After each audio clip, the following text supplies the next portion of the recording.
ঈশ্বৰৰ প্ৰশংসা হওক। সকলো দাসদাসীক মোৰ ফালৰ পৰা আন্তৰিক ধন্যবাদ দিছোঁ। মোৰ এটা জীৱন সাক্ষৰ।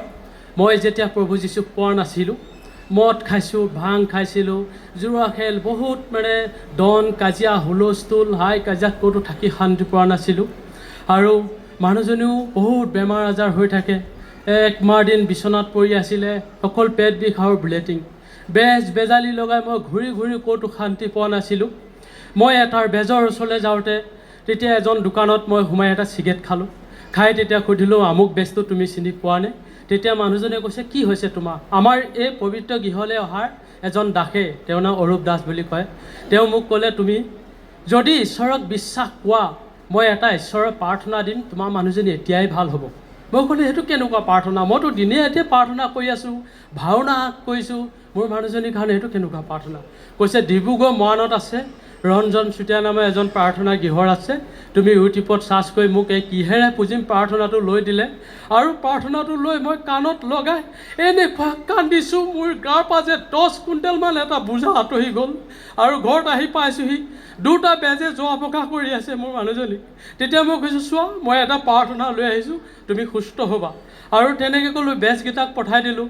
ৰাতি 11-12টা বজাত কান্দি পাগৰি শুইছে। মই ক'লৈ যাম এতিয়া? মই এটা ঈশ্বৰক কৈছোঁ, অ' প্ৰভু, তুমি যদি জীৱিত ঈশ্বৰ হয়, তুমি মোৰ মানুহজনী সুস্থ কৰি দিয়া। তেনেকৈ যেতিয়া মই প্ৰাৰ্থনা কৰিছোঁ, তাৰ এঘণ্টাৰ পাছতে মই টোপনি গুচি গ'লোঁ। আৰু ৰাতিপুৱা মোতকৈ আগত শুই উঠি ঘৰ চোতাল সাৰি আছে মানুহজনীয়ে। তেতিয়া মানুহজনীক কৈছোঁ, তোমাৰ কি হ'ল? তেতিয়া কৈছে, মোৰ সকলো বিষ, মোক সুস্থ হৈ গ'লোঁ, মই ভাল হৈ গ'লোঁ। তেতিয়া মেডিকেল গৈছোঁ, এটাও ডক্তৰ লগ নাপালোঁ। আৰু যিচু ফটো এখন আনি দিনে ৰাতিয়ে দুয়োটাই চাকি বন্তি লগাই প্ৰাৰ্থনা কৰি থাকোঁ। তেতিয়া এজন বগাৰ পোহৰ দি আহি মোক কৈছে, তুমি ফটো পূজা কিয় কৰিছা?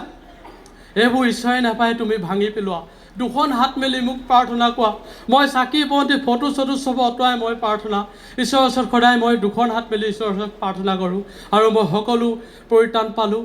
আৰু যিমান বেমাৰ আছিলে সকলো বেমাৰ নাইকিয়া হ'ল। 3বাৰকৈ মৰাৰ পৰা, মৃত্যুৰ পৰা মই বাচিলোঁ। আৰু মোৰ ল'ৰাটো জন্ম হোৱাৰ পাছত 7 বছৰ ল'ৰা ছোৱালী হোৱা নাছিলে।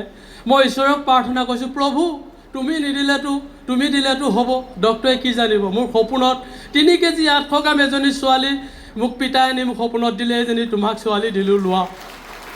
আৰু মই গাত নহওঁতে যিচুৱামণি ছোৱালীজনীৰ নাম দিলোঁ। আৰু মই জন্ম হোৱাৰ পাছৰ পৰা মোৰ মানুহজনীয়ে কয়, এইটো খ্ৰীষ্টান ধৰ্ম ল'লে বুলি প্ৰাৰ্থনা কেতিয়াও নকয়। গাত হোৱাৰ পাছতো প্ৰাৰ্থনা নকয়। যিচু মোৰ প্ৰাৰ্থনা কৰিলে মোক গালি পাৰি থাকে। আৰু ছোৱালীজনী জন্ম হোৱাৰ পাছত মই নাম দিলোঁ। নাম দিয়াৰ পাছতো তাই এবাৰো ঈশ্বৰক ধন্যবাদ নিদিলে। তাৰপৰা মই গম নোপোৱাকৈ মোৰ ছোৱালীজনীৰ নামটো গম নোপোৱাকৈ মেডিকেলত বাৰ্থ চাৰ্টিফিকেটত তাইক কাটি লক্ষীপ্ৰিয়া দিলোঁ।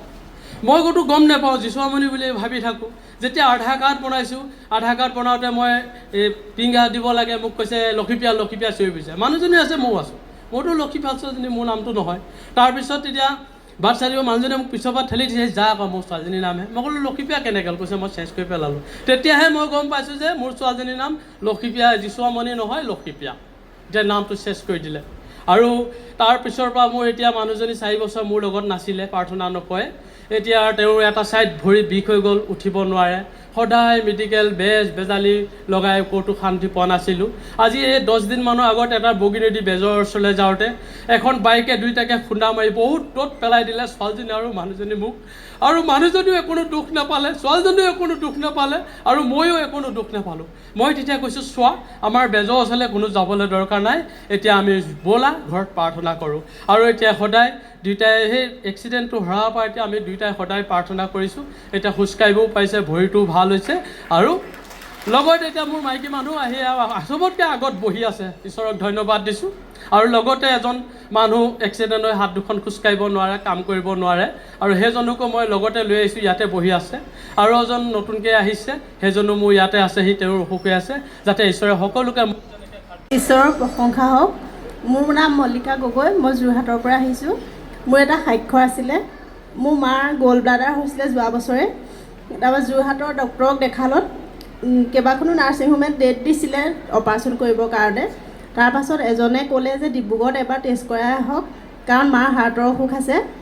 তাৰপাছত মই তেতিয়া প্ৰাৰ্থনা কৰিছিলোঁ যে মা যাতে অপাৰেশ্যন কৰিবলগীয়া নহওক, ঠিক ঠাক তেনেকৈ মোৰ প্ৰাৰ্থনা শুনিলে মাৰ টেষ্টত একোৱেই নোলালে এতিয়া সুস্থ মা বৰ্তমান প্ৰেজ দা লৰ্ড